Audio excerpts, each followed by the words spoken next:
Eu cumprimento os irmãos com a paz de nosso Senhor e Salvador Jesus Cristo. Irmãos, uma palavra de Deus para nossos corações essa tarde. Em nome de Jesus Cristo, uma palavra do Espírito para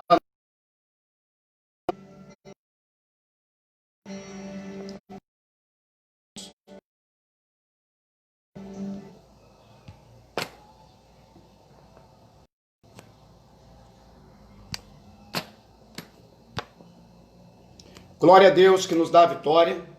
Estamos entrando aí para trazer uma palavra do coração de Deus. Em nome de Jesus Cristo. Vou trazer um breve estudo da palavra do Senhor. Em nome de Jesus. Espero que os irmãos possam participar, possam aí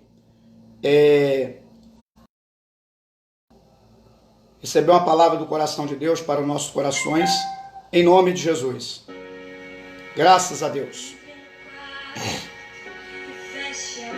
Bendito é o nome do Senhor. Glória a Deus.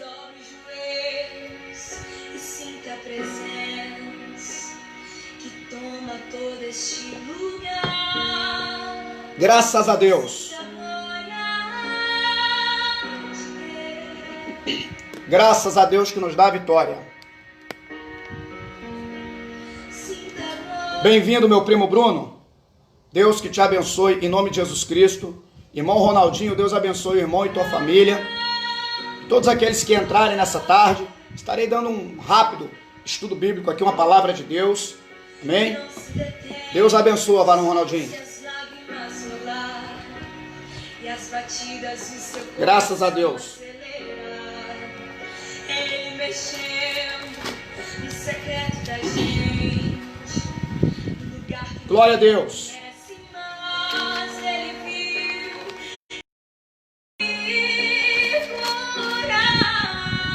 Aleluia.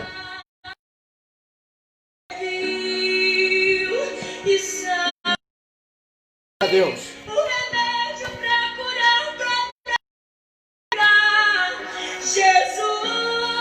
Glória a Deus. Graças a Deus.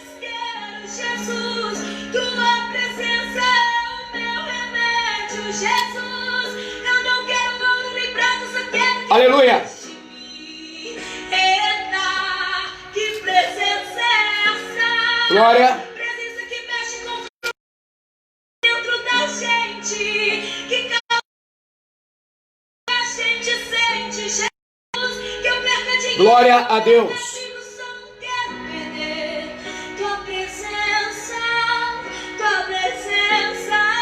Glória a Deus que nos dá a vitória. Só um instantinho, irmão. Nós vamos estar entrando agora a todo vapor, tá? Só um instantinho, por gentileza. Aonde está escrito? De maneira que nesse caminho para Deus e para a igreja e para Jesus.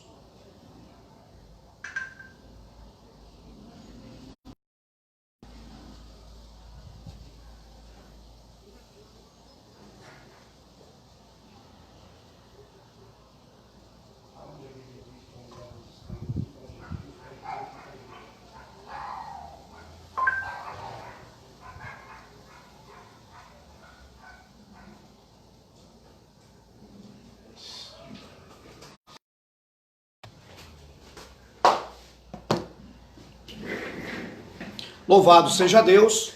Novamente, vamos entrar aqui, vamos falar de uma palavra importante que Deus colocou no meu coração. Graças a Deus que nos dá a vitória. Irmãos, eu vou falar um pouquinho sobre a era da igreja. Vou falar um pouquinho do posicionamento da igreja na terra, sua era, tá certo? Porque Deus colocou a igreja na terra para ser a representação máxima de Deus para com os homens, ok? Então, vou estar falando um pouquinho disso. É importante entender, irmãos, em primeiro estágio, que a palavra igreja vem de uma coisa bem interessante, se chama eclésia. A igreja, eclésia, chamados para fora, amém? Esta é a tipologia da palavra, o significado da palavra igreja, né? Palavra eclésia ou tirados, chamados para fora, né? A era da igreja teve início no dia de Pentecostes, em Atos com arrebatamento. Aonde é que iniciou a igreja? No capítulo 2, com a descida do Espírito Santo. Querido, já falei, mas vou tornar a repetir. Tem pessoas que pensam que o Espírito Santo só habitou na terra no ato que Jesus Cristo sobe, que Jesus disse, é necessário que eu vá para que o Consolador venha. Irmãos, aqui está falando, quando Jesus diz isso, para os irmãos entenderem certinho, está falando sobre o tratado do Espírito Santo, está falando sobre a era do Espírito Santo, também conhecido como era da igreja, né? A Bíblia vai falar Atos dos Apóstolos, mas poderiam ser chamados Atos da Igreja ou Era do Deus Espírito Santo da Igreja. Porque em todo esse trâmite, se formos olhar, começa aqui o ministério do Espírito Santo junto com a igreja. Porque na verdade o Espírito Santo de Deus, ele já está em toda a extensão das águas quando a terra é criada, o mar. O Espírito Santo já plaia sobre as águas. O Espírito Santo, na verdade, ele está sobre a terra não como o ato de ministério do Espírito Santo, mas sim presença, algumas atuações distintas no longo do Antigo Testamento, também em partes do Novo. Mesmo antes de Jesus ter morrido na cruz, o Espírito Santo já habitava na vida de homens, na vida de profetas, usando profetas no Antigo Testamento. Mas quando Jesus disse que eu tenho que ir, senão o Consolador não vem, é porque vai começar agora, como diz, a direção do Espírito Santo. Vai começar agora, o Espírito Santo agora, Jesus vai e ele fica no lugar de Jesus, dando direção, diretrizes para a igreja, que também começa a era dela, a qual eu vou estar explicando aqui nesse momento, nessa tarde. Eu achei por bem começar essa live antes das 2 hoje para fazer um teste de adaptação, porque às vezes 2 horas, irmãos, quase ninguém está participando. Tem umas 2 irmãs fiéis que participam, mas eu queria pegar um público maior, entendeu, irmão Ronaldinho, Bruno, pegar o povo agora na hora do almoço para poder aprender a palavra de Deus. Então, a igreja teve o seu começo após a descida do Espírito Santo, tá certo? E depois, né, da descida do Espírito Santo, inicia-se o período da igreja. Vai ter a grande perseguição contra a igreja, né? Vai ter levantes contra a igreja, enfim. A igreja foi chamada para estar aqui na terra, para padecer até perseguições pela causa do Evangelho.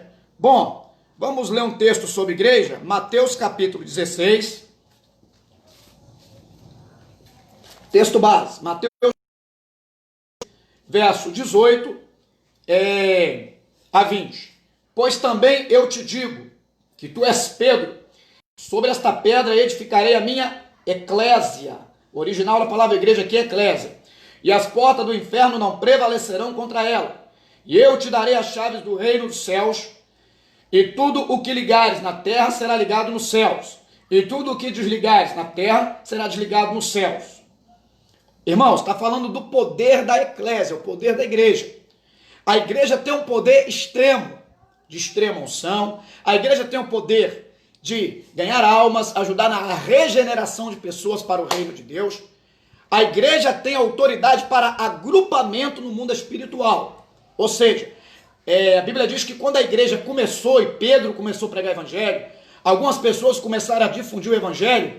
A Bíblia vai dizer que, logo a palavra vai dizer, a Bíblia vai dizer que Deus acrescentava aquele povo, a igreja. A igreja primitiva começou a ter um crescimento. Amém? Louvado seja Deus. Uma coisa muito importante, né? Eclésia, chamados para fora. Por que não é chamados para dentro? A igreja não foi constituída pelo Espírito Santo e por Deus, na pessoa de Jesus Cristo, para ficar dentro de 4 paredes. Por isso, logo, o significado é chamados para fora. Ato de evangelização, pregação da palavra, exteriorização do reino de Deus. A igreja é a representação máxima de Deus para com os homens aqui no planeta. o trabalho dessa igreja? Nós somos embaixadores, a Bíblia diz, em cadeia. O que é isso? O que o embaixador faz? Ele é estranha, ele vai representar a terra dele, a nação dele, naquele país. O que a igreja de Deus tem a competência, e foi delegada a ela fazer? Representar o céu, a Nova Jerusalém, a sua pátria, para que as pessoas venham aceitar a Jesus como Salvador. Em cada era distinta, tanto no Antigo quanto no Novo Testamento, vai ter pessoas que vão representar Deus para com os homens aqui na terra. Sabiam disso? No Antigo Testamento, por exemplo, Deus usou dispensações, claro, usou profetas para representá-lo muito bem aqui na terra, para dizer qual era a tua boa, perfeita, agradável vontade. Deus usou vários meios, intérpretes, Bíblia e tudo, para poder trazer a palavra. No Novo Testamento, usou Jesus Cristo, nascendo, morrendo na cruz, para trazer a vontade de Deus para os homens. Morre Jesus, agora vai usar a pessoa do Espírito Santo e a igreja para dizer para o povo de hoje, pregar o evangelho de hoje, para que o povo aceite a Jesus como Salvador.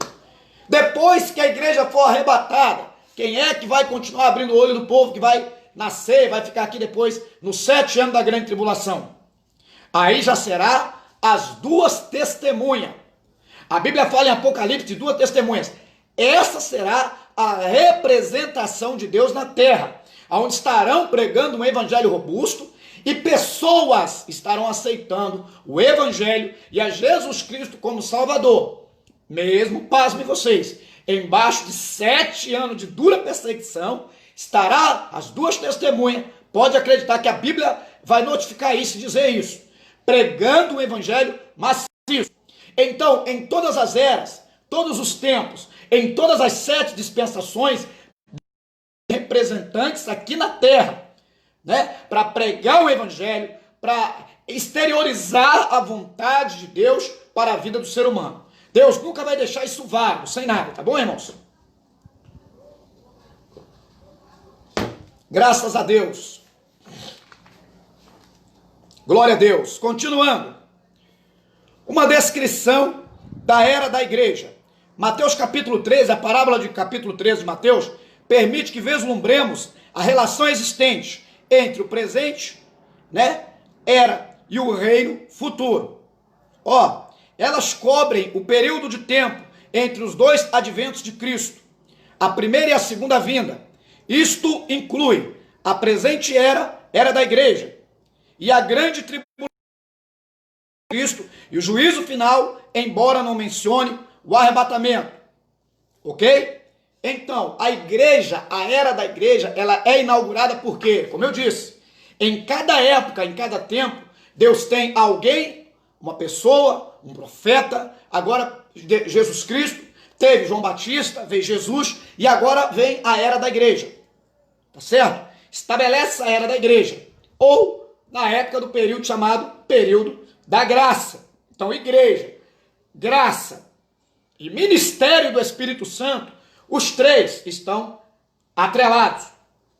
Tá certo? Mas entendendo que mesmo com o arrebatamento da igreja, o Espírito Santo continuará atuando sobre o planeta, através das 2 testemunhas que estarão pregando o evangelho. Para entendermos isso de fato, direitinho, e não fazermos aí certas gravidades de confusão. Beleza. A igreja apostólica de Éfeso, 30 a 100 depois de Cristo, surgiu essa igreja. Esmina, ela surgiu a perseguição romana, 100 a 330 depois de Cristo. Pérgamo, a era de Constantino, 313 a 600 depois de Cristo. Tiatira, Idade Média, estou falando aqui agora do surgimento das igrejas, da antiguidade, 600 a 1017 depois de Cristo. Sardes, é a era da Reforma, 1517 a 1648 depois de Cristo. Filadélfia, o movimento missionário, né, onde surgiu os missionários, primeiros missionários também, 1648 a 1900 depois de Cristo. Laodiceia, a era da apostasia, não é isso? 1900 até aos dias atuais ainda existe a apostasia. Isso é para se ter uma noção, tá certo? Da formação da igreja. Louvado seja o nome do Senhor Salvador Jesus Cristo. Glória a Deus. Bom, graças a Deus nos dá vitória, continuando aqui a linha de raciocínio lógico. Qual é o destino profético para a igreja? A igreja vem, nasceu de Jesus Cristo, claro, e agora qual é a situação futura da igreja? A igreja, ela será arrebatada. O futuro da igreja, porque se os senhores não sabiam, Deus ele tem um futuro reservado para todo homem na terra.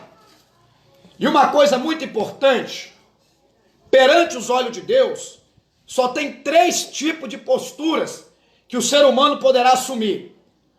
A Bíblia diz aqui em primeira carta de Paulo aos Coríntios, capítulo 10, versículo 32. Portai-vos de modo que não dê escândalo. Olha só, não deis escândalo, nem a judeus, nem aos gregos e nem à igreja de Deus. Ou o ser humano é judeu, ortodoxo, judeu lá, originário lá de Israel, ou grego, que representa nesse caso gentil, que é o povo gentílico. O que é o povo gentílico? Aquele que ainda não aceitou a Jesus Cristo como Salvador. Gentil. E por último, não dá escândalo, a igreja.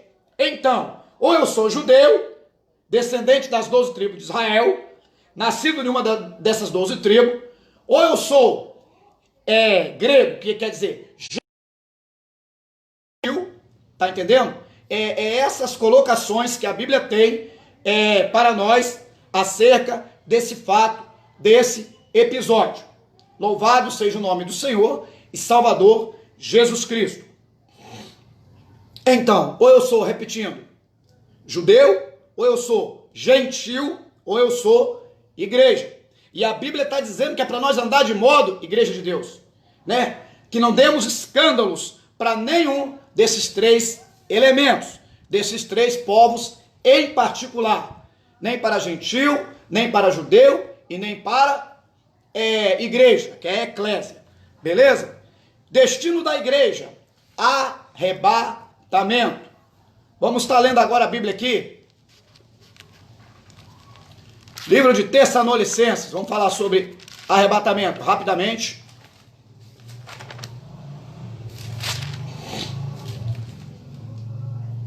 Capítulo 4 de primeiro livro de Tessalônico, igreja de Paulo, a Tessalônica.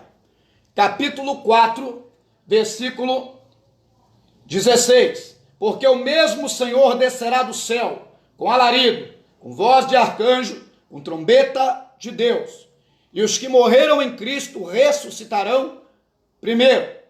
Depois nós, os que ficarmos vivos, seremos arrebatados juntamente com eles nas nuvens, a encontrar o Senhor nos ares. E assim estaremos para sempre com o Senhor.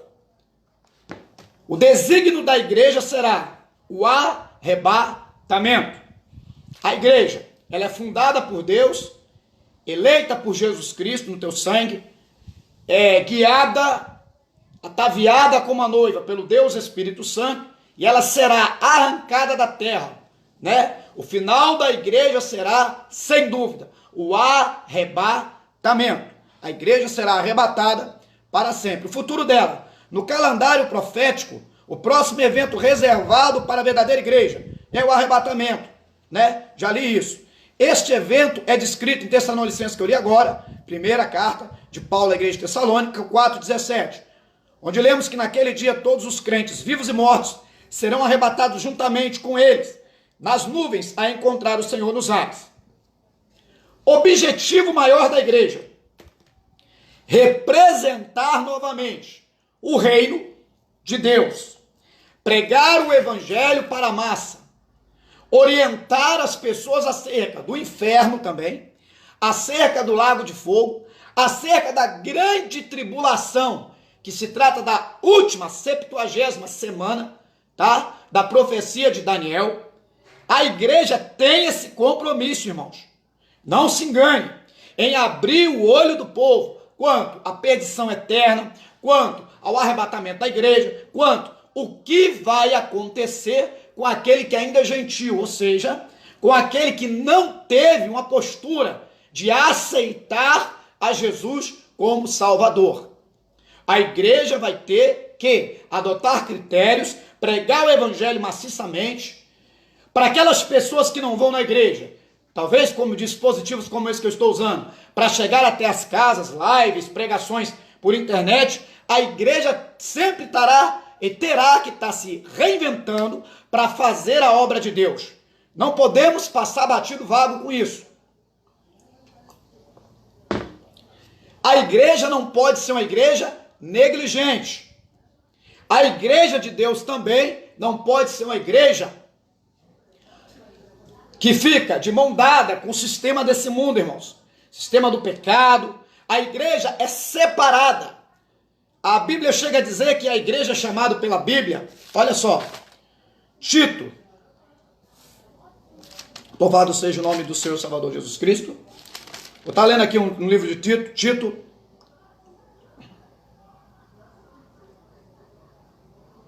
Verso 15 de Tito, capítulo 1. Todas as coisas são puras para os puros, mas nada é puro para os contaminados e infiéis. E este é o entendimento e a consciência dos que estão contaminados. Confessam que conhecem a Deus, mas negam-no com as obras, sendo abomináveis, desobedientes, reprovados para toda boa obra. A igreja tem que ser o contrário disso aqui, irmãos. A igreja não pode ser abominável. A igreja de Deus tem que estar preparada para toda boa obra, porque aqui está dizendo que esse povo que eu li aqui estão reprovados para toda boa obra. A igreja ela tem que ser santa no meio da sujeira. Tem que ser pura no meio do impuro. Santa no meio dos profanos. A igreja de Deus tem que ter um redirecionamento para aquele que não teve ainda o encontro, uma perspectiva de Jesus Cristo na vida. Por isso nós somos igreja. Por isso nós somos diferenciados, né? Nós somos diferenciados. Bom, eu falei aqui rapidamente sobre o futuro da igreja. Beleza, e o futuro de Israel? Nação. A igreja possui uma posição exclusiva nos planos de Deus, desvinculada dos planos divinos para Israel. A igreja participa das promessas espirituais da aliança de Abraão, na medida em que foram cumpridas por intermédio de Cristo na cruz. Já Israel, e não a igreja, cumprirá separadamente seu destino como nação. Isto acontecerá depois do arrebatamento e da grande tribulação durante o milênio. Deixa eu explicar direitinho uma parte disso aqui. Todo o Antigo Testamento, Deus estava no Testamento, queridos. Deus está totalmente voltado para falar com quem? Para falar com Israel. Deus ele não tem fala para uma igreja no Antigo Testamento. Mas após acabar os 400 anos, ou nesse inteirinho, que acabou os 400 anos, Jesus Cristo vem e morre na cruz. Agora Deus, na verdade, lá nos 400 anos para cá, Deus já não vai mais falar com os judeus, praticamente, com Israel. Por quê? Ali Israel vai rejeitar Jesus. Quando Jesus vem na terra, prega o evangelho, Israel rejeita. Então, para quem que era esse propósito de pregar a palavra de Deus? Sempre foi destinado a Israel, aos judeus. Mas a Bíblia vai dizer que os judeus rejeitaram. E aí Jesus pegou a igreja, jambuzeiro verde, e nos enxertou na videira verdadeira. Para os irmãos entenderem direitinho. Nós éramos o quê? Nós tivemos que ser enxertados, porque não fazíamos parte do povo judeu. Então, agora Deus não fala mais, através da palavra profetas, a judeus. Mas depois que a igreja for arrebatada, preste bem atenção, Deus retornará essa fala e todos os posicionamentos de Deus e da Bíblia serão para os judeus, para os remanescentes, até aqueles que vão ser mortos pela perseguição da besta, judeus, ortodoxos, todo judeu, todo remanescente, a Bíblia, tanto o milênio, quanto acontecimentos depois do arrebatamento da igreja, que já não será mais a era da igreja, Deus vai retornar, né, a falar com o judeu. Então entenda, da vaga dos 400 anos, que Deus fica em silêncio, daí para cá você não vê mais Deus se direcionando aos judeus com profecias, com pregações, coisa e tal, né? Claro que Jesus vem, né? A intenção de Jesus também é atrair os judeus, mas eles, por que Deus não vai nem, aquele negócio de Jesus vindo não é nem para judeu mais. Jesus está vindo ali agora para uma igreja, para salvar a humanidade, todos aqueles, claro, que tiver um contato salvífico através da pessoa de Jesus Cristo. Quando é que as escrituras, Deus, as profecias, as promessas, voltam para os judeus de novo? Após o arrebatamento da igreja. Para quem que Jesus vai vir em Zacarias capítulo 14? Para os judeus, remanescente, Israel, aqueles que estão sendo ali exterminados pela besta. A besta vai fazer pior do que o Hitler, ela vai tentar exterminar. Hitler matou 6 milhões. A besta quer exterminar os judeus por completo. Se Jesus ali não vem, irmãos, a besta mata todos. Todos os remanescentes, todos os ortodoxos, todos aqueles da antiga aliança. A besta aniquila todos. Por isso que dentro da visão teológica e bíblica, é necessário sim que Jesus Cristo se manifeste ali, tá certo? Em prol dos judeus, do povo da promessa, do povo da antiga aliança. Louvado seja Deus. Vamos ver alguns textos bíblicos também. Então, esse é o futuro de Israel. Participar do milênio, né? Alguns deles serão mártires, porque a besta vai matar alguns que não vão aceitar. Israel, na verdade, vai ser... E a Bíblia vai dizer que Israel vai romper o pacto, irmãos. 3 anos e meio. Vai romper o pacto, tá certo? Mas romperá o pacto, louvado seja Deus. Graças a Deus que nos dá vitória em nome de Jesus Cristo. Vai romper-se o pacto e o que vai acontecer? E agora a besta vai tentar matar os judeus. Vai tentar aniquilar. Vai tentar acabar com o povo judeu. Mas aí é onde Jesus vem, no meio da batalha aí do Armagedon, para livrar Israel das garras do diabo, das garras da besta, que estará incorporada por Satanás e a antiga serpente, o dragão. Amém? Louvado seja o nome do seu Salvador Jesus Cristo. Glória a Deus. Grande, digno de toda a honra e toda a glória, é o nome do Senhor para sempre. Irmão, se estiver tendo alguma falhazinha, os irmãos não reparam não, alguma coisa na internet, alguma coisa realmente aqui está começando a travar, mas vamos continuando. Bruno, está conseguindo me ouvir bem aí, meu filho? Bruno, estou te perguntando, querido, tá dando para me ouvir? Manda um ok aí para mim, em nome de Jesus. Tá me vendo bem? Tá travando? Como é que tá? Manda para mim um ok. Para mim continuar aqui. Então, esse será o futuro de Israel. Futuro dos gentios. Já li ali, né? Futuro dos gentios é para sempre longe de Deus. Tanto que a Bíblia vai falar sobre a segunda ressurreição. Que é onde Deus vai tratar com quem? Com o povo gentílico, com o povo ímpio, com aqueles que vão comparecer diante do trono branco, do juízo final, para ser lançado na segunda morte, que é, sem dúvida nenhuma, o lago de fogo. Bruno, tá dando para ouvir direitinho? Manda um ok. Graças a Deus.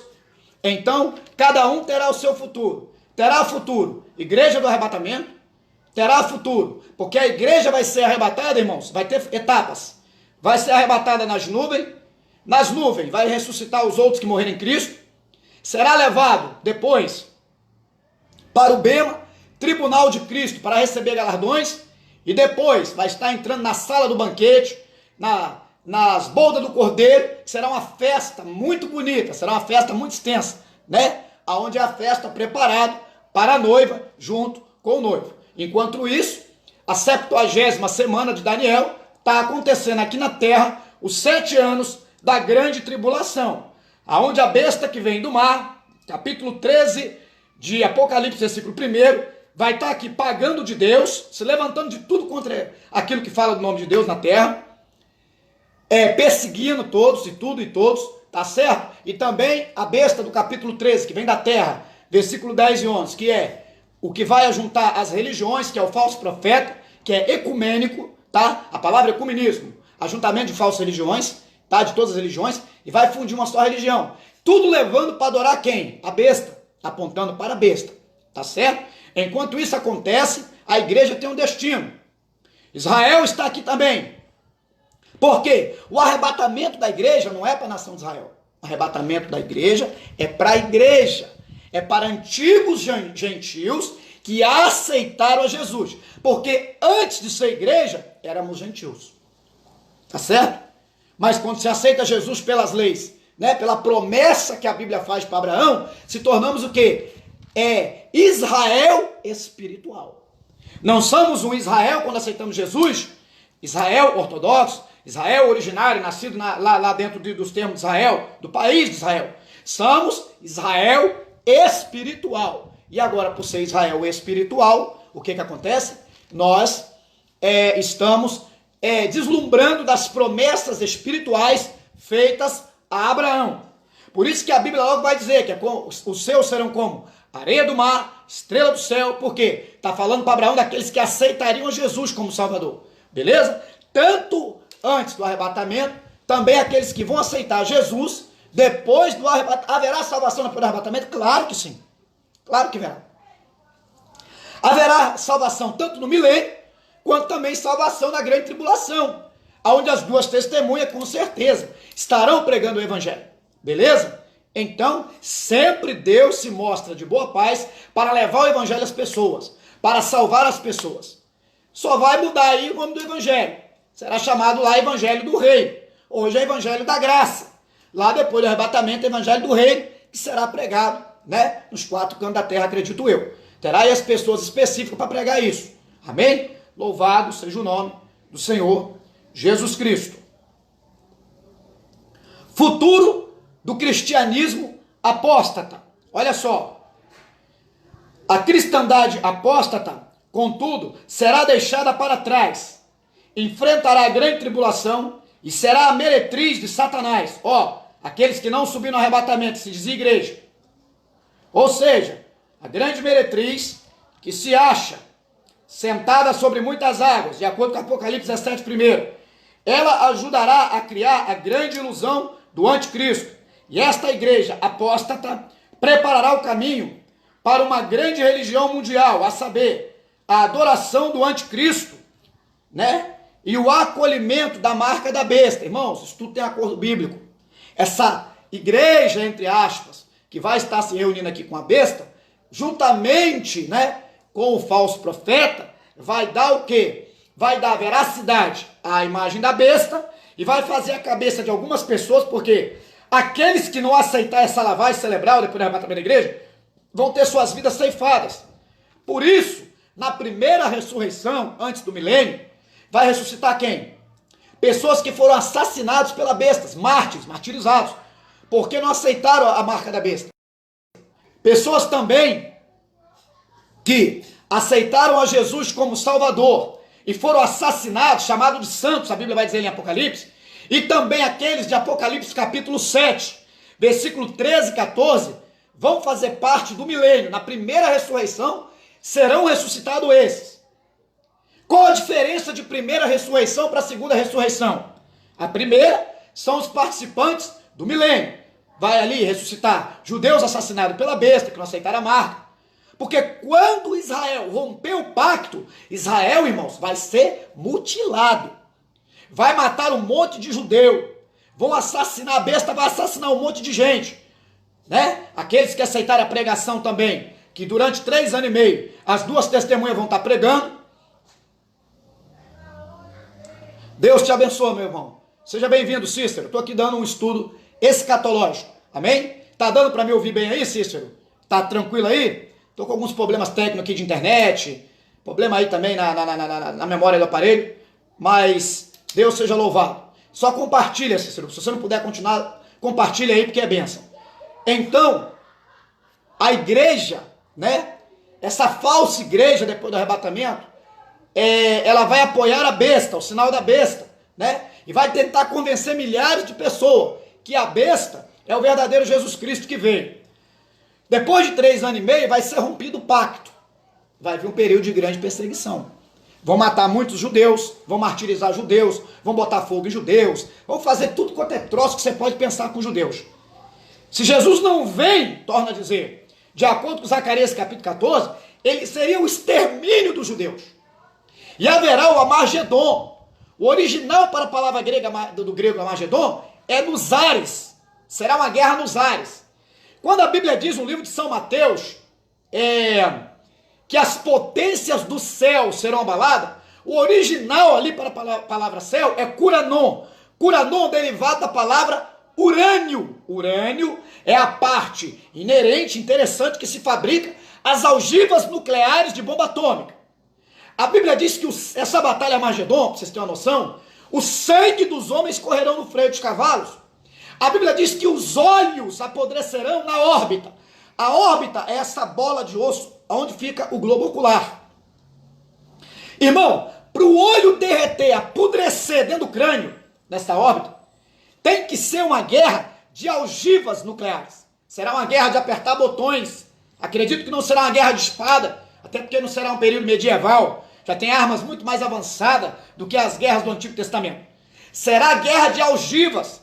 Os países inimigos de Israel, com seus aliados, vão para cima de Israel para aniquilar a nação escolhida.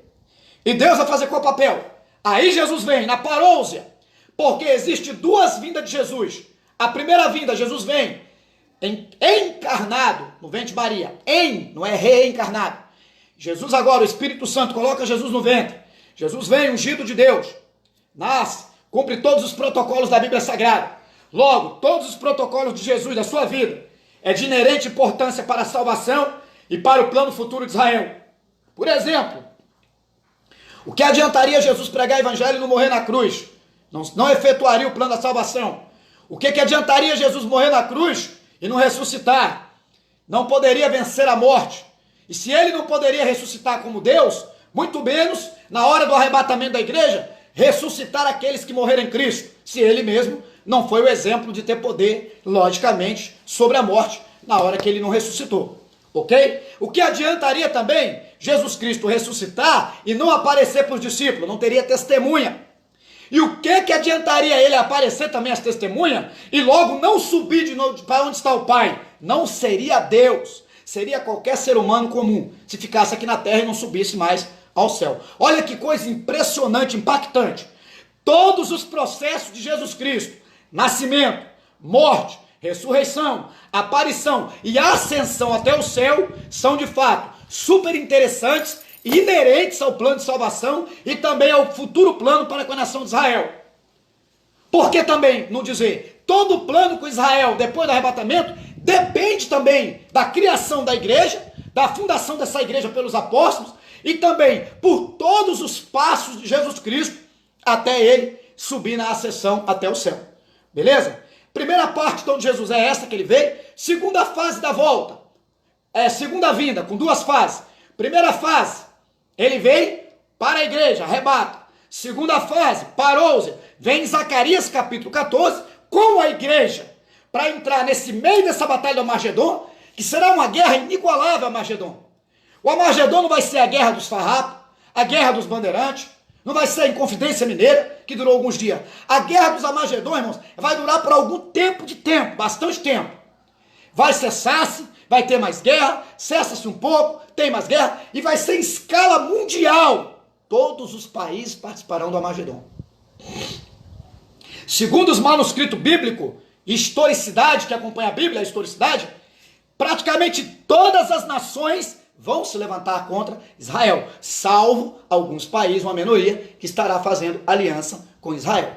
Ok? Para os irmãos terem noção. Futuro da igreja, arrebatamento. Futuro de Israel, 7 anos de grande tribulação. O arrebatamento, torno a dizer, não é para Israel, judeu, né? Para o remanescente, para os ortodoxos, mas sim, né? Voltando a dizer, e aí já se abre um parênteses. Então quem é que vai participar do milênio? Vai participar judeus, vai participar todos aqueles que vão nascer naquele período de 1000 anos, porque a Bíblia diz que estará velho na idade de 100 anos, a vitalidade será muito grande, porque não vai ter comidas, eu creio, cheio de agrotóxicos, eu creio que não vai existir essas pestandades que existe hoje. Jesus estará ali, né, estabilizando aquele reino. Quem mais vai participar? Capítulo 7, verso 13 e 14 de Apocalipse, aqueles que lavaram as suas vestiduras no sangue do Cordeiro. Do original do grego, a palavra lavaram, não é relavaram. É aqueles que aceitou Jesus, não com a pregação da igreja do arrebatamento, foi arrebatado, mas com a pregação, é aqueles que nunca teve contato com a salvação na verdade, antes da igreja ser arrebatada, mas são aqueles que aceitaram através dos 3 anos e meio na grande tribulação, que é o evangelho do rei. Ok? Quem mais vai participar do milênio? Né? Vai participar também aqueles que estarão na cena aí, nesse período aí. Inclusive, né, creio eu, são conjecturas minhas também, que após o milênio, Satanás será enganado e terá alguém, judeus, que vai pregar um evangelho para esses que nasceram na época do milênio e ainda não tinham aderido Jesus como regra de fé e a sua palavra por conduta. Ok? Só para os irmãos entenderem direitinho. Graças a Deus, louvado seja o nome do Senhor Jesus Cristo. Então, a igreja arrebatada vai passar pelos procedimentos que cabe à igreja, que é o futuro da igreja, tá certo? O trono de Cristo ensina que a igreja será removida da terra no arrebatamento antes que a grande tribulação tenha início. A igreja não passará pelo período de grande tribulação. Já deu estudo sobre isso, mas eu vou ler um texto aqui, porque tem muitas pessoas em dúvida. Porque tem aquele que é pré-tribulacionista, tem aquele que é tribulacionista e pós-tribulacionista. Tem vários termos. Eu que sou da Assembleia de Deus, pentecostal, cheio do Espírito Santo, eu creio pela Bíblia, a igreja não passará por esse período tribulacionista. Beleza? Louvado seja o nome do Senhor. Vamos ver aqui, Romanos capítulo 5 vai dizer isso. Romanos capítulo 5, versículo 9. É um texto que ilustra muito bem isso, meu primo Bruno. Beleza?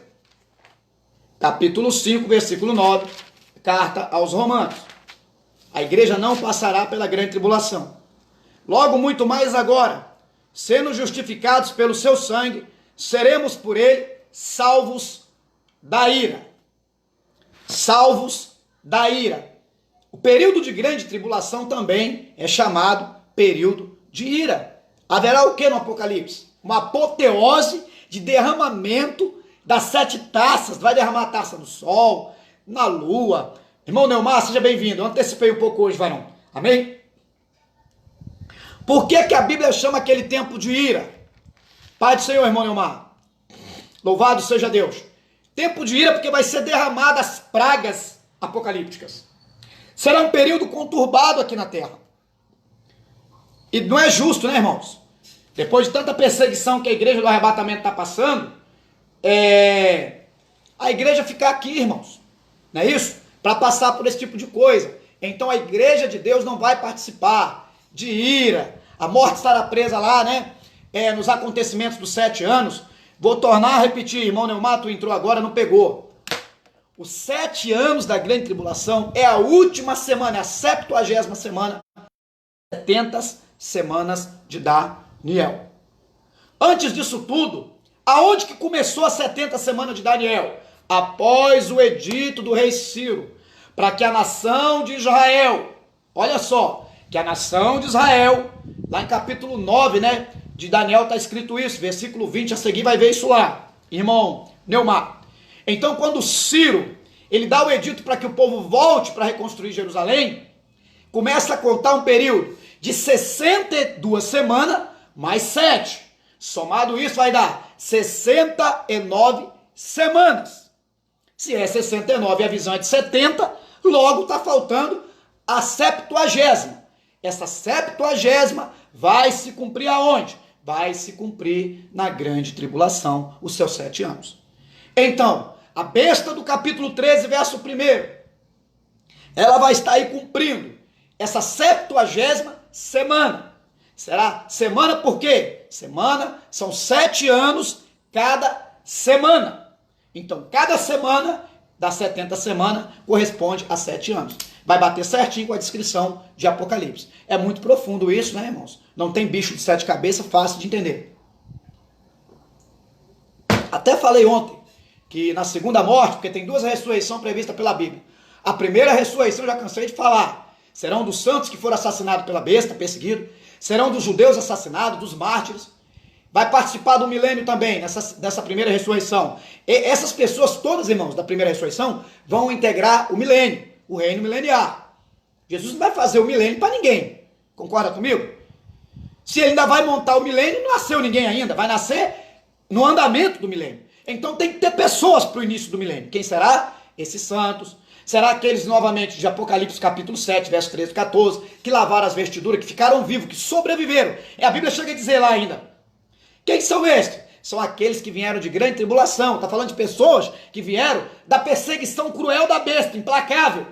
Esses aí. E também aqueles que sobrarem das nações, que aderirem a Jesus como regra de fé e conduta, também participarão do milênio. Ok? Para os irmãos entenderem isso aí. E o que significa a segunda ressurreição? Porque a Bíblia diz que bem-aventurado os que participaram da primeira ressurreição. Por que é bem-aventurados da primeira e não os da segunda? Porque os da primeira vão participar do milênio, vão estar com Jesus de boa. Da segunda ressurreição, vai ser ressuscitado para ser lançado no lago de fogo, irmão. Porque para cada dispensação, a dispensação milenial também, né? Para cada dispensação, para cada período, beleza? Para cada período. Por que Deus criou as 7 dispensações? Para dar rumo à história da humanidade. As 7 dispensações: consciência, como diz, inocência, consciência, governo humano, patriarcal, lei, graça, milenial, são 7. Tudo isso para dar o quê? Autoridade, autonomia, direcionamento para a humanidade. Reinos que era estabelecido, né? Naquela visão que Daniel tem, aonde a Pérsia invade a Babilônia. Depois vem lá a Grécia, tá certo? Vem a Grécia e vai invadir o reino persa, Medo-Persa, Média-Persa, com Alexandre o Grande.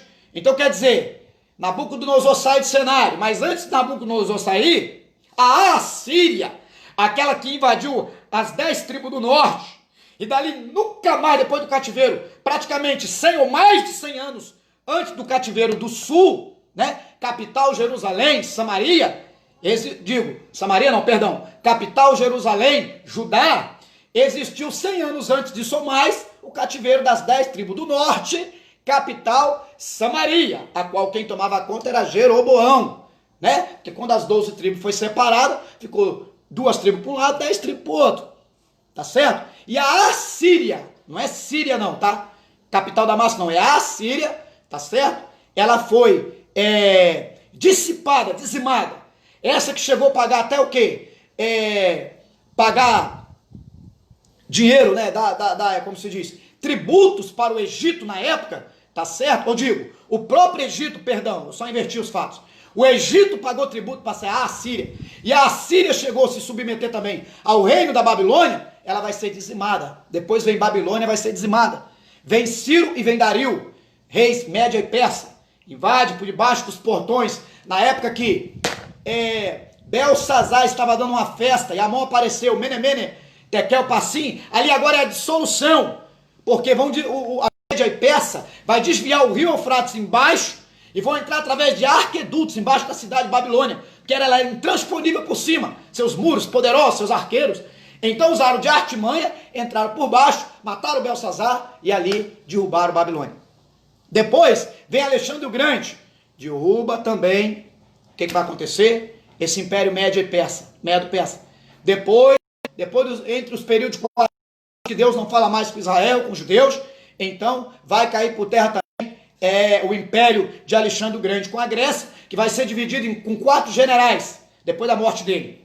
E por fim, vem aí Roma, dividido em 2 etapas. Vem a Roma uma vez, né? E vem Roma de novo, uma Roma renovada. Então, quer dizer, completando aí a visão panorâmica daquela imagem, com cabeça de ouro, peito de não sei o quê, pé disso, daquilo outro, de barro, parte de ferro, etc. E faz até uma citação que parte do barro com ferro, o ferro Roma, por quê? Roma com mão de ferro, quando Jesus vem aí, morre na cruz eterna antes de morrer, naquela época Jesus vem na terra, Jesus nasce, Roma está com mão de aço sobre a nação de Israel. Tanto que pega sua moeda, uma esfinge, está dizendo, dai de César o que é de César, Deus o que é de Deus. Israel pagava tributos pesadíssimos, impostos caríssimos para Roma. E justamente por que Israel não aceita Jesus ali? Israel, lá no capítulo 1, a indagação de Atos, está perguntando eles para Jesus, aqueles discípulos, aqueles homens, restaurará tu o reino a Israel? Quer dizer, estão preocupados que tire a nação de Israel, porque Israel nunca se entendeu por ser escrava de ninguém. Israel é a nação de Deus, que sempre foi feita por Deus, para ser considerada livre, liberta de qualquer jugo de opressão. Mas dessa feita, Jesus vai dizer, não vos compete entender as estações, né? Que o Pai estabeleceu pelo seu próprio poder, ficar em Jerusalém. Ou seja, Jesus está querendo dizer, nesse momento eu vim para salvar os homens, para salvar as almas. Lá no milênio eu vou restaurar essas coisas. Lá o judeu não estará debaixo do jugo de ninguém. Tanto que ele vai restaurar até quando as 10 tribos, que a Bíblia nunca mais vai falar, que a Assíria invadiu, capital Assur, elas vão estar ali também no milênio. Ali vai ser um Israel restaurado. Novamente, não será um Israel dizimado, 10 tribos para um lado, 2 para o outro.